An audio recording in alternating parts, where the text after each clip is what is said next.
Welcome to Know Your Balls podcast, a podcast about everything sports, and it's presented by Latinique Media. I'm Avi Carr-Gloth. Along with me is my good friend Robbie Williams. Robbie, good to see you. How you doing, my man? Doing great, man. It's good to see you too. Got a loaded schedule with with the entire day today. There's a long list of things that we're gonna address today. But first, a quick shout out and a thank you to our sponsor, AVXD Apparel. I want to give them a big shout out, big thank you for sponsoring today's podcast. So we'll get on the big NFL trade that happened recently, obviously between the Philadelphia Eagles and the Indianapolis Colts. We got our resident Colts fan, AJ here. He'll talk with us a little bit. Later on, we also have some more COVID positive tests going out in the NBA. The San Antonio Spurs have been hit hard, and that's coming up on the All-Star weekend as well. The Lombardi Trophy was thrown around recently, as you may have heard, and there's some controversy behind that. Also in Cleveland, Andre Drummond, there's a lot going on with him. We'll touch on that. Joe Buck and Troy Aikman sipping tequila during broadcasts. That will be interesting. And then we got a lot of that going on. Some fan-controlled football league, something that I don't think Robbie, you and I are super familiar with, but I just read about it 10 minutes ago. Not gonna lie, I was like, this sounds pretty cool. It does sound pretty cool. So we'll get to that, and then obviously, sadly, the death of former NFL wide receiver Vincent Jackson. We will touch on all of that. But first, to begin, the Philadelphia Eagles and the Indianapolis Colts agreeing to a trade per ESPN's Adam Schefter. The Eagles trading Carson Wentz to the Indianapolis Colts in exchange for a third-round pick this year, a second-round pick next year, depending on how much Carson Wentz plays, that could turn into a first-round pick. And for more on that, we have our resident Colts fan, AJ here. He's in charge of the sports department at Latinique. And AJ, I guess I'll just give you the floor. I mean, you had a lot of very immediate thoughts about this when the news broke. I had some very mixed feelings for sure. I mean, since the season ended, even before Philip Rivers retired. I mean, we've been linked to every potential trade target quarterback, every potential free agent quarterback, every potential quarterback not named Trevor Lawrence in the draft. So I guess it's kind of nice just to get it done, out of the way, over with. But Carson Wentz was very low on my list of preferred quarterbacks for 2021. He looked bad last year. He looked horrible last year. So it's hard, it's hard to be excited, but at the same time, it's over with. The fact that we didn't have to give up our first or second round pick this year is huge, right? The fact that second round next year could turn into a first, but, if it does, that means that A, Carson Wentz likely played well and stayed healthy, or B, we made the playoffs. Because I know that was another provision of the trade. So it is what it is. I do think that Indianapolis, I could be biased, but I don't think this is a biased statement. I do think Indianapolis has a much, much better team than Philadelphia did up front. For sure. Defensively, skill positions. So and he's back with Frank Reich, better head coach, better play caller. So I do think that the potential is there for Carson Wentz to get back to form. Yeah, I mean, if it's going to happen anywhere, it's going to happen in Indy, right, Robbie? I mean, that's the guy who helped lead him, basically, that 2017 season. I was watching those clips you guys sent over of, it was like every interception and every fumble he had all season. And I would say a decent number of those interceptions and definitely the fumbles were due to the fact that, he was under pressure. You got to do better. You can't just throw the ball into double coverage, which I also saw a lot of. But I think that, he definitely will be in a better situation over in Indianapolis. Yeah, I think that Colts roster is ready to compete for a Super Bowl. They have one of the best offensive lines in football.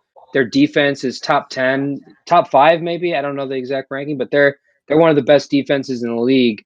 They have some good skill position players. They might need another receiver or two, but Indianapolis with the right quarterback, they could do something. And Frank Reich is the guy I think has the best chance of getting something out of Wentz.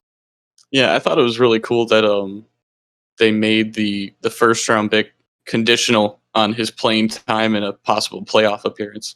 I don't remember anybody doing that before. I didn't know that was a thing you could do. I was very surprised when I saw that.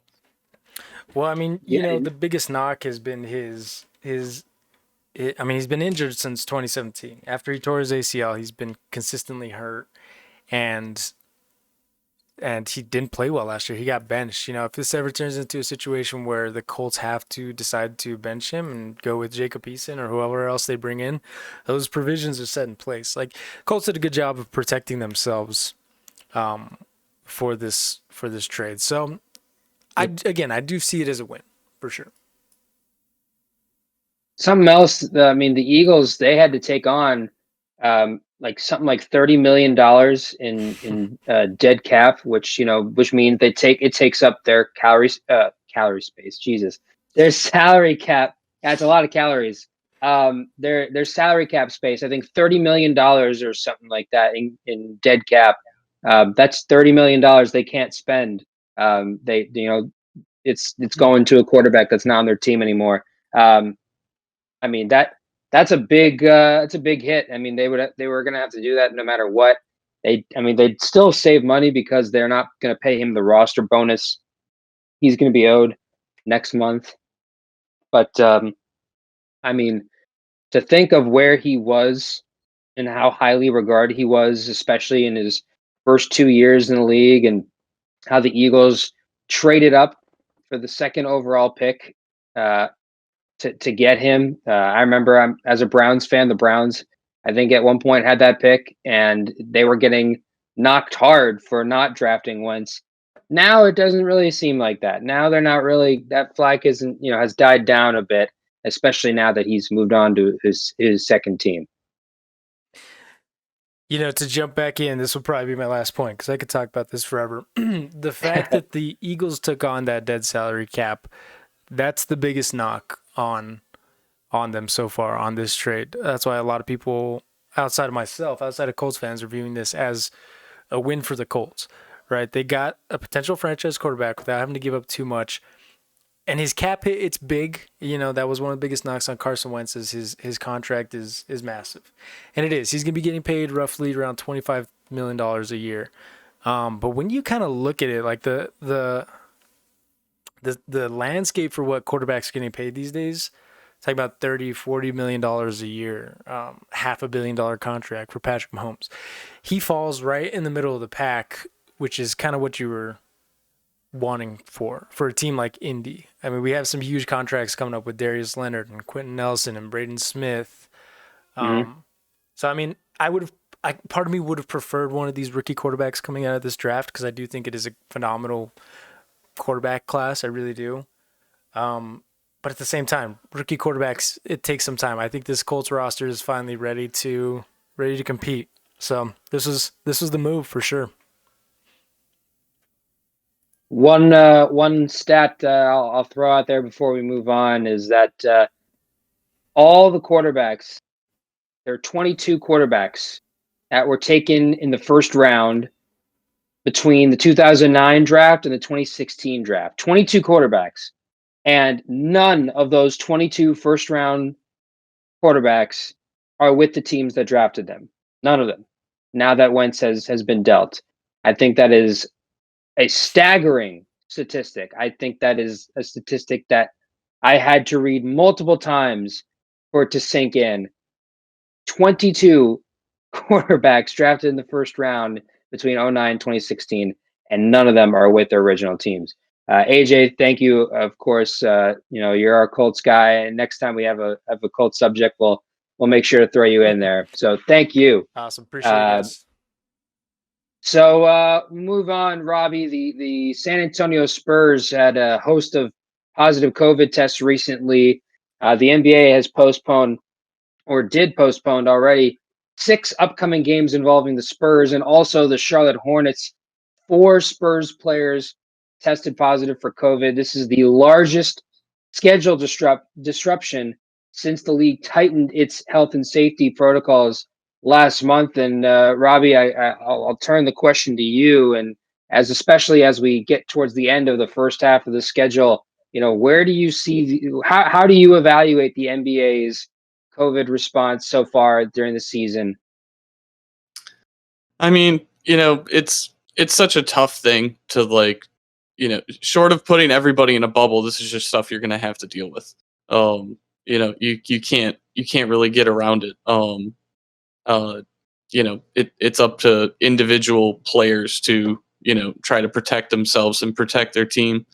So I think more responsibility goes on the players unless they want the league to put them in a bubble and say let's go in a bubble.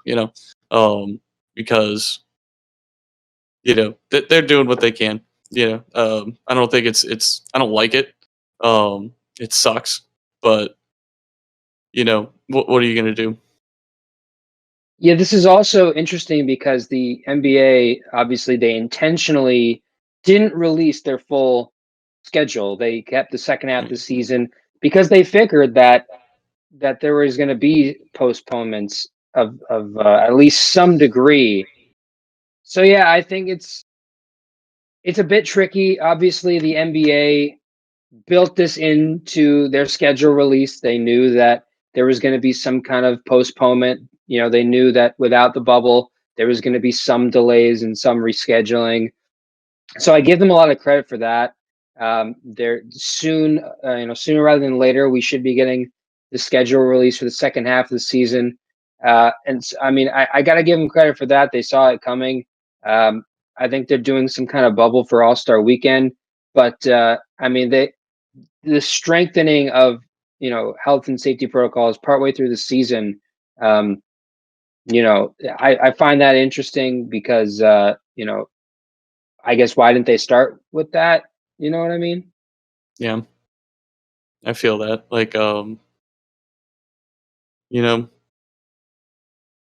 I sometimes I just sit here and I'm just like, I'm so tired of talking about COVID.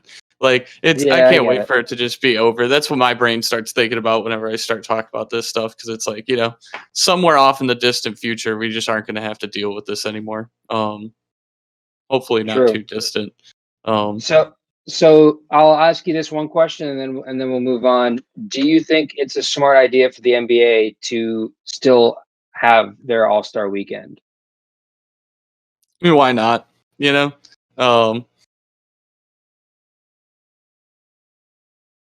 I think. I mean, I guess you'd be mixing teams. I guess you're drawing people from more areas, so I guess you could increase the possibility for infection or something. But as long as they treat it just like every other event that they're putting on, I don't see why not.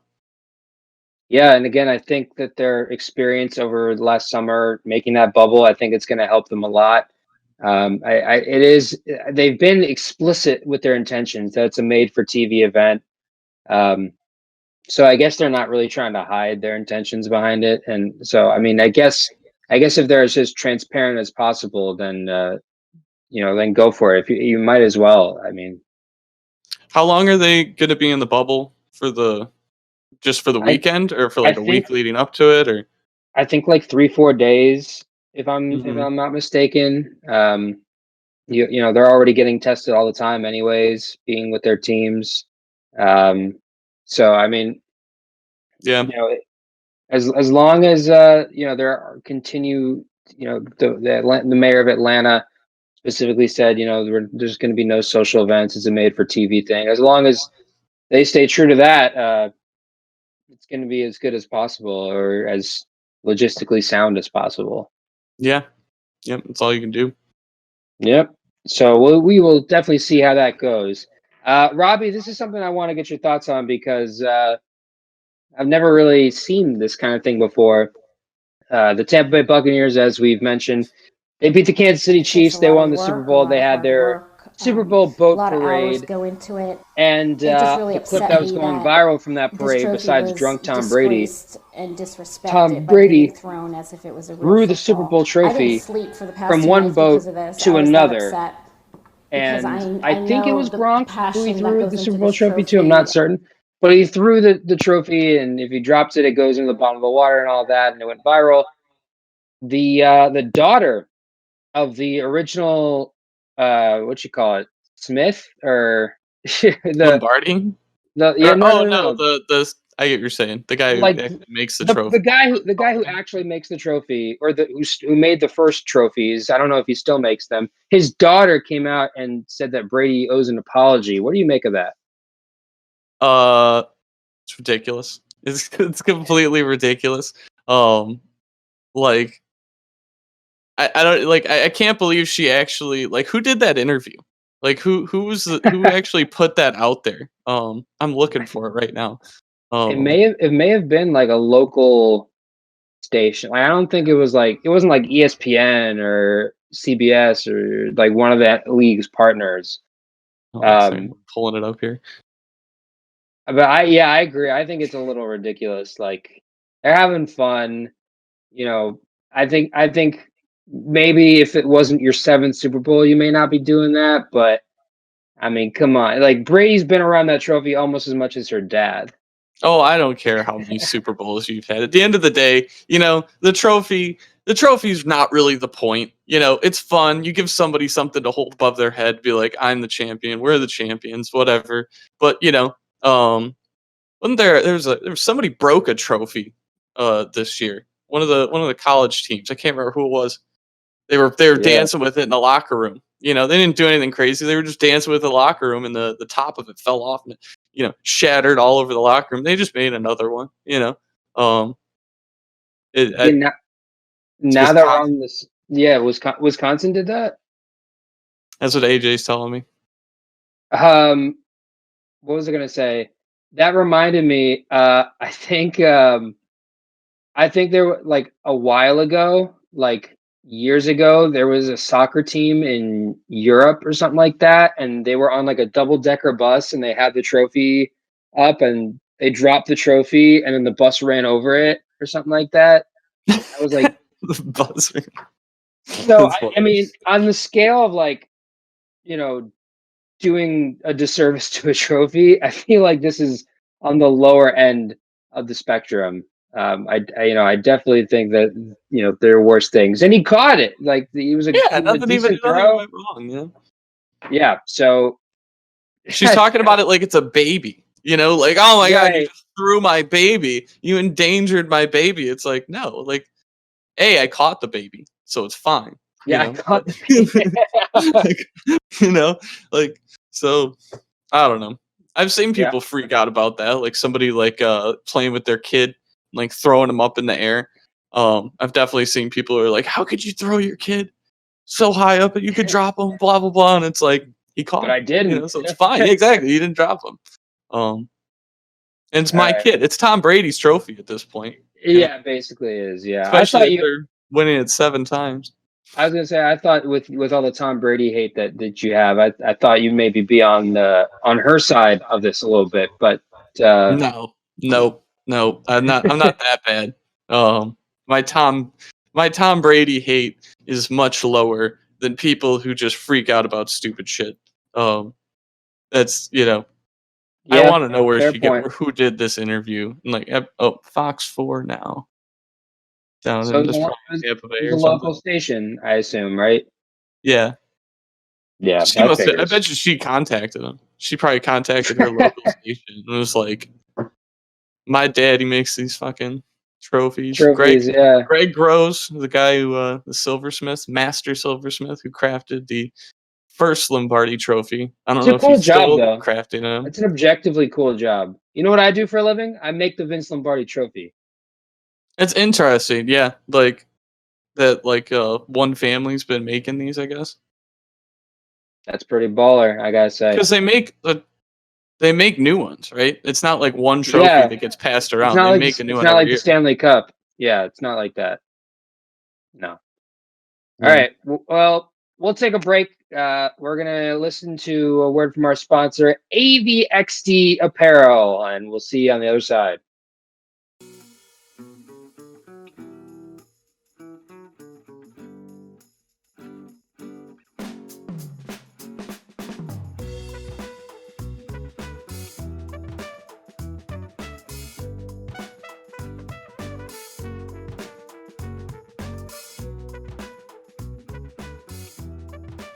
All right, we're back, and we got some interesting, NBA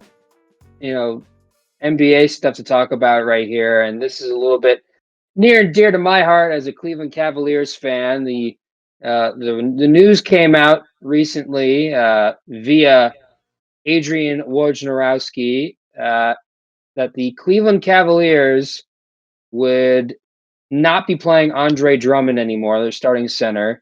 They are no longer planning to play him, as they're going to try to trade the two-time All-Star before the March 25th trade deadline. And obviously there was a whole uproar about this and about how players can, get excoriated in the media for deciding that they want to get traded or that they want to take a break.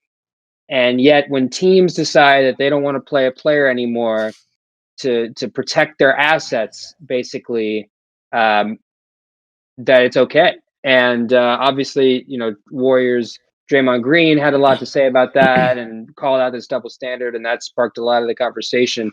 I personally think it's one of those. It became unavoidable after the Cavs snuck in the James Harden trade and picked up their center of the future and Jarrett Allen, who is somehow born in the same calendar year as me, which is kind of crazy. I wonder, Robbie, if this is the beginning of the new way the NBA does business, or it's just going to be a blip on the radar. Yeah, I don't really like it when, either side does either of these things where, somebody's like, oh, I want to be traded, and they start dogging it and they don't really want to put in 100% effort until they get traded, and, going out and publicly demanding a trade and complaining about your team and your coaches and all this stuff. It's just kind of unprofessional, but it's also unprofessional to just to do what these teams are doing, like not telling people. I think, who was it? Somebody was informed that they were traded. They didn't even know they were traded, and they were in an interview. Somebody asked them. DeMarcus Cousins. DeMarcus Cousins. Yeah, he was on the Sacramento Kings, and the All-Star game was in New Orleans, and he got traded to New Orleans, and he was like whispering in his ear. He's like, "Oh yeah, I love New Orleans." Like, yeah, that's ridiculous. You should, have a conversation with somebody, who's been working for you, and treat them with respect and be like, look, this is what we're trying to do. We don't really want you here anymore. We're sending you here. Don't put someone on the spot like that, or, just not nice. It's rude. Yeah. I'd be upset if, AJ was just like, one day just out of nowhere was just like, you're fired. Over. And I'd be like, what? Like, not even like a conversation, like, hey, I need you to do this a little bit better, something like that. Yeah. Or, I'm gonna send you over here, whatever, just all of a sudden, or like just getting ghosted, just all of a sudden one day, I just don't get any response back. I show up here to film this. I'm like, what happened, guys? Like, it's not nice in any job. And it's not nice when people are at work and, in any job, and they're like, I don't want to be here, just, do your job on both sides, I think, is what I would like to see. I don't want to be here, a la Eric Bledsoe when he tweeted that out when he wanted to get traded from Phoenix. Very, very bold analogy to pull here, but a true one, and I understand what you mean. This is the way NBA has been doing business for forever. It seems that they're able to come out. Their reputation isn't really as hurt as the player. You say what you want about James Harden, but when he wanted out of Houston, his reputation around the league, fans, media, other teams went down significantly, and not really Houston's. And I think that was one of the points that Draymond Green was making when he went out there and said what he said, and I think that's the point of the people who side with the players on this. So, yeah, I look with Drummond. You said, there should be communication, there should be, a dialogue. Cleveland has had that with Drummond. Him and his agent have talked to the organization. The organization, part of their rationale is, Andre Drummond isn't a scrub. There's a whole lot of issues with Andre Drummond, that he puts up numbers that people don't think translates to winning. But he's not a scrub, not even a little bit. He's a 2-time All-Star. You know, he's second in the league in rebounding. He won the rebounding title last year, and maybe the year before that. I can't quite remember. But he's a rebounding machine. He definitely adds value. They acquired Jarrett Allen out of respect, basically, for Drummond and his status and his career. You know, they're not going to bring him off the bench. They're not going to give him limited minutes, and so they just decided to not play him. So based on the reporting from Woj and other people around the Cavs, there was a dialogue, and there was communication that, hey, you know, this is something that will benefit both sides, because Drummond's like, what, 27 or 28? He's still like fully in the prime of his career. You know, it's clear that he's going to be on a different team, and whoever it's on, a title contender probably, he will definitely help and add something to the team. Yeah, definitely. I didn't realize there was all that communication though. If you watch it on the Draymond Green thing, you'd think there was no communication. Yeah. Oh yeah. Yeah. There's a whole bunch of stuff with Draymond Green. So yeah, I as a Cavs fan, I'm hoping that this gets resolved sooner rather than later. The Cavs have really been stinking it up as of late. So you know, this will hang over their heads until it gets resolved. So Andre Drummond tackled that. Speaking of tackling, the National Football League, two of the great announcers, one of the great broadcasting tandems, Joe Buck and Troy Aikman. I love listening to them in the booth. I think they've got a great chemistry. They've been doing it for a while now, and something that broke through in the media airwaves was Joe Buck. He went on Colin Cowherd's show for an interview, and Joe Buck talked a bit about what him and Troy Aikman used to do in the booth, what they used to drink. They used to have a little bit of tequila. You know, here's Joe Buck on Colin Cowherd's show. Explain that a little bit further.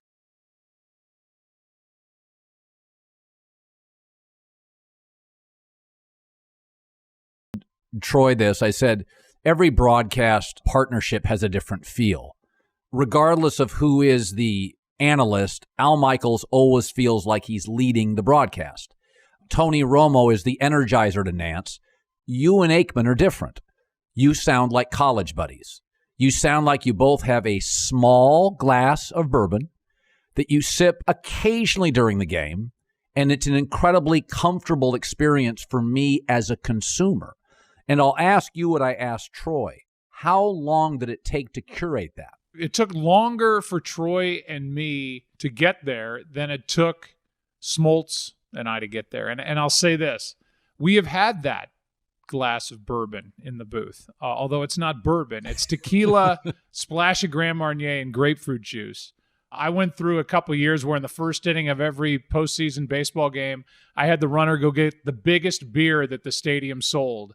And I had it sitting there, and I would sip it from time to time to remind myself to relax and have fun. I'm just doing a game. And I brought that over to football, but because Troy is a man of finer tastes, beer somehow became tequila, Grand Marnier, and grapefruit juice. We haven't done it in a long time now, but it was good for a stretch. And I feel like it's a good mental trigger to just chill and remind yourself that you're not refueling an F-16 in mid-flight. You're doing a sporting event. And if you treat it like anything other than that, you're doing yourself a disservice. You know, Joe Buck and Troy Aikman are my favorite broadcasters. But my dad actually doesn't like them because he says they're too casual. He doesn't like the way Joe Buck introduces them. He's like, "Hi, I'm Joe, and this is Troy," and he like points at him, and he's like, "What is this? You know, I'm watching it to have some respect for the job." You know, like, and I'm like, I always was like, I like it. You know, I definitely like it a lot more. I think. So you should show him this. You should show him this clip. Oh, he would just be like, I don't. He would lose it. He would be like, "Oh, that explains it." They explain. Yeah, they're drunk. Jeez Christ. You know, and I'll be like, "So are you?" You know, like, you know, what else are you doing when you're watching football? Like, but I always thought they, you know, that Joe Buck and Troy Aikman are in a really, really, really stiff competition with I can't get Colin Cowherd's name out of my Al Michaels and Michaels, Chris Chris Collinsworth. Collinsworth. Yes. I think those two are the best ever. I think I there's Al Michaels and then there's everybody else, in my opinion. Yeah, I think they have honestly even a more casual broadcast than Joe Buck and Troy Aikman. But they're both like I honestly wouldn't say one's better than the other, because it's just like a different set of personalities. But Yeah. they do a great job. And then right below them is Tony Romo and Jim Nantz. Just because Tony Romo's hilarious, he gets so excited. He gets me excited about the game because he just starts yelling stuff out like I think this is gonna happen, and like he was right like a few times and now he does it all the time, and like it's just like a 50-50 shot. But yeah, I love the idea of having like a small amount of alcohol during the game, like to either. I mean, you mentioned he used to get the biggest beer at a baseball stadium when he would do baseball John Smoltz, and I love that pairing as well. But Troy Aikman's a little higher quality stuff, and he goes with tequila, maybe a little stronger stuff. So I like that mentality. I like that he's like relax, like loosen up, like we're having fun. Like that's definitely that kind of job where if you can get it, you got to have fun with it. You're talking about a live sporting event, for crying out loud. You're a fan. You get paid to go to the best games. Where other people are paying ridiculous amounts of money to see this stuff. Getting paid to go to the World Series and Super Bowls, if you're Joe Buck, I mean you're living the life. I mean, he's one of the most iconic broadcasters of all time. Especially in the World Series. Back at the wall, it's gone. Like he's got a great voice, an amazing voice. He's got some powerful pipes. Let me tell you that. Yeah. I will say though, it's nice when you find out that they're not just putting on a show like for the game. I don't know if you've ever heard about this, but the broadcasters for the Detroit Tigers for as long as I can remember, up until like 3 or 4 years ago, I think Mario Impemba and Rod Allen. I mean the sound of their voices is like the sound of summer to me growing up as a kid. My dad always left baseball games on, and I would hear it every night or during the day, and I just got so used to the sound of their voice, and I always loved it. And I always thought they had a pretty good back and forth. But they actually quit. Can't remember. I think Rod Allen quit before Mario Impemba, but they had a blowout. They actually got in a fight.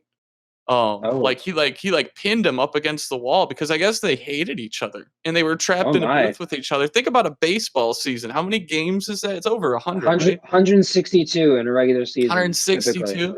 That's before spring training. That's if they don't have playoffs. Yeah, and I guess they just couldn't stand each other. And it was because I think Mario Impemba was more of like he wanted to take the game a little bit more seriously, and Rod Allen would just like say shit, to kind of mess with them or whatever. And I guess but they worked together for, like I said, most of my life. To the point where when I found it was like traumatizing. I was like, what do you mean they don't like each other? What? And I'm not too big of a fan of who they got broadcasting now. Maybe it's just because the Tigers suck, so I'm not in as good a mood when I watch them. But it's nice to find out that these guys are actually really cool with each other. I completely get it. I could talk about the effect that certain sports broadcasters have had on me for days on end, and the relationships that they have together, and that's why I love stories like this one with Buck and Aikman, and their names are going to be tied together forever, and they have like a really good relationship, and the inner workings of how they're able to navigate that. So I think this is a cool story, and I'm glad he told it. Moving on to a different kind of football, Robbie, this is something that's new to both of us. Fan Control Football League. This is something that's new. They had their first game or set of games within the last week. This is a game, a version of football that is 7-on-7. It's played on a 50-yard field, and games only last an hour. You got 2 20-minute halves, and you got your halftime, obviously, so it would be about an hour. The clock keeps going until someone scores, and why it's called Fan Control League, the games are live streamed on Twitch, and fans get to call the plays. Not exactly sure how that works. I mean, like, what are they looking through the comment section? It's like someone said draw, run a draw play, or someone said throw it deep, like throw it deep. Yeah, like, there's got to be so many people talk. That's the first thing I thought when I saw this is like, how do they decide who? Like, is it like a vote? Do they give you like a, like a set of plays you could choose from, and then everybody just chimes in really quick, or like I don't know, or whoever answers first. I thought that was pretty crazy. What's the point of a coach too? Like, for that league, if they're not calling plays. I mean, I guess like during the week with practice and stuff like that, you can get them better on fundamentals and reads and stuff like that. But yeah, I'm not. Everybody exactly knows sure how that everybody's works. plays then, right? Because they have to like show you, like how do you choose to play? You know what I'm saying? Like, is it like Madden where you have like a little box on the side and you can shift through formations and stuff? Like, maybe you and I, Robbie, maybe the two of us need to hop on one of those streams and figure out how that works. We could call some plays for their most definitely the most famous player easily that's been involved in this is a guy by the name of Johnny Manziel, aka Johnny Football. Someone who I have gotten to see play a couple times in the Cleveland Browns uniform. I was actually there when he scored. I was in Buffalo when he scored his first NFL touchdown on a running play. But Johnny Manziel, he played for a team called the Zappers. Interesting name. I feel like for this league, that is a great name for a fan-controlled football league. I feel like the name Zappers is a great name. For any other one, it's not good at all. I think these like branched out football leagues have to go out on a limb to have these cool names. Yeah. What is a zapper? That was my question. Someone who zaps you. Gotcha. Someone who zaps you. Someone who like rolls around on the couch a lot and then runs across the room and like and the zaps rug, you. like zaps Yeah. You. Straight up. We have some statistics actually for Johnny Manziel. He completed one of his 5 passes for 11 yards, which is already right. it sounds about right. He ran for 67 yards and a touchdown. But again, the yardage I feel like is going to be a little skewed because the field is only it's like half the size of an NFL field. So yeah, so 67 yards is kind of the equivalent to like a 100-yard rushing day, right? Like, I mean, I guess someone's got the NBA has a stat called per 36 minutes, right? Like if you put their playing time into per 36 minutes, I guess they'll have to do that for like an NFL version where they have to like make it per 100 yards or something like that. Because or I guess in this case you could just double it now that I'm thinking about it. Because if it's, technically the end zones are 10 yards deep in football, so it's 120 yards, but the actual field inside the end zones is 100 yards. So isn't arena football 50 yards too? It's not a full field. I think so. It might be 50 or 60, but there have been other different kinds of leagues. The AAF, I think Alliance of American Football or something like that, and that folded. The XFL, which obviously has a history with Vince McMahon back in the early 2000s, had a comeback, and then the pandemic kind of killed it. The Rock, I was upset about that. I was pretty excited to have another football league. Well, the XFL's coming back. Dwayne "The Rock" Johnson's like taking charge of it now, and they had some legitimate players. I think the Carolina Panthers, their backup quarterback PJ Walker, he played in the XFL, and then he was signed. I think there was somebody who played in the XFL who was drafted this past draft. They definitely made some headlines. The ESPN broadcasted some of their games. I also think one of their team names, I think was like the St. Louis Battlehawks or something like that. The Battlehawks, top tier name. There are a lot of good things, and I think having another good football league is a good thing for lovers of football like ourselves. I mean, every other sport has like a minor league that they're definitely more coordinated, but I don't understand why you can't do that with football as much, because there's definitely quite a few really great players that can fall through the cracks, and if you gave them a place that was and plus I just want more football. I'm going through football withdrawals right now. It's serious. Yeah. Oh, me too. It's really serious. It's tough. It's the worst I part wake about up the Super on Bowl. Sundays and I'm just like, what do I do? What There's am I supposed nothing to do today? Like, what is life? Like, why do we even have Productive? Sunday when there's no Yeah. football? Just skip straight to Monday. Yeah, I think that's interesting that you say that. I think the NBA, you're seeing a lot now. Like there are there are top prospects that instead of going to college are joining like their G League and making money and still getting ready for the draft. The minor leagues in football is the NCAA. That's their minor league. I mean, so I think the more that they're able, I think the XFL and these other leagues are more of a threat to the NCAA than they are to the NFL, because this could be a different way for players to still make a buck during the years that they would normally be in college. They could play professionally and then still find their way to the NFL, because even in small amounts, it's already happened within the last year or two. So I definitely think, and again, also for fans, it would help a lot with the post Super Bowl football withdrawal. Yeah, I think they really need to make sure that they don't interfere with college and NFL. They got to play during like the spring and stuff like so that. Like now there's a demand for it. Like this time of year, February, March, this is like the perfect time for these leagues to take place, especially before baseball too.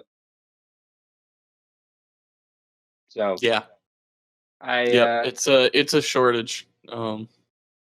I like other sports, but I don't know what it is about football. It's just my favorite sport. It's the only sport I never actually. I played a little flag football, but I never really played. Yeah, played like 2 years of football. But I've played like 20 years of Madden, so I think that's where it comes from. Yeah, my most experienced mode of football is Madden. Yeah. And so we're gonna move on a little bit to something. That's a bit more sad. Vincent Jackson passed away recently. He was found in his hotel room by a housekeeper. Vincent Jackson, speaking of Madden, he was one of my favorite players to play in Madden. He was a great receiver. He was a 3-time Pro Bowler, 2009, 2011, 2012. He finished his career with 540 receptions, over 9,000 receiving yards. He had 95 touchdowns. He played for the San Diego Chargers and the Tampa Bay Buccaneers, for the most part, at least. He may have had some other stops, but he has the Buccaneers record for receiving yards in a single game. He had 216 yards in a game, and he also has their Buccaneers record for the longest reception in team history of 95 yards. Definitely sad to hear, and he's already the family has decided to donate his brain to researching on CTE, and it's obviously a really sad situation. And I obviously I didn't know him personally, and I didn't know much about him as a person. He was never on a team that I rooted for, but there are a lot of his former teammates and coaches that had a lot of really nice things to say about the man. Yeah, it's from what I was reading on the ESPN report, there it was it's another case of these concussions combined with they think he was struggling with alcoholism, which is partially people with mental illness end up having addiction problems often, and it's kind of a reminder of, other cases, like Junior Seau, Steve McNair, a lot of these guys, you get banged up, you get, your brain doesn't work anymore. And it's sad to see stuff like this happen. And it's a reminder anytime we get mad about, you know, a, a, a, a flag thrown for, helmet to helmet contact or something. And everyone's like, football used to, it's like, well, there's no need to go out there and try to kill the guy, and like permanently injure him. It's sad to see. Hopefully we start to see this happening less, with all these protocols and stuff to try and reduce the amount of injury these guys take to their brains. It's good to hear that he's donating. The family's donating his brain to research and stuff to help with that. It's definitely a sad situation. Yeah, definitely is, and we're praying for his family and his loved ones.